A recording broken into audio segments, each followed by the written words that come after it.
কবি উপন্যাসিক হাসনাইন মঞ্জুর মুর্শিদের গদ্য সংকলন ফিসফিসানির মোড়ক উন্মোচন অনুষ্ঠিত হয়েছে অমর একুশে বইমেলায়। শনিবার বিকেলে একুশে বইমেলার সোহরাওয়ার্দী উদ্যান অংশে বইটির মোড়ক উন্মোচন করেন বইটির লেখক ও বিএনপির মিডিয়া সেলের সদস্য সিনিয়র সাংবাদিক আতিকুর রহমান রুমন।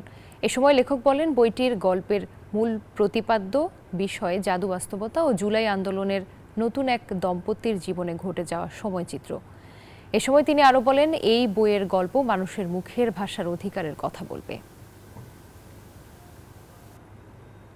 আমি মনে করি বইটি সাড়া ফেলবে অবশ্যই।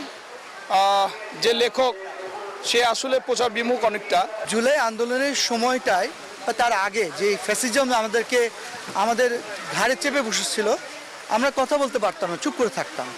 তখন কোনো কথা বলতে গেলে আমাদেরকে ফিসফিস করে বলতে হতো যে এই দাম বেড়ে গেছে, এই লোকটা ছিল, এই লোকটা গুম হয়ে গেল। এই ফিসফিসানি, সেই ফিসফিসানি থেকে চিৎকার, এই চিৎকার কথা বলার অধিকার।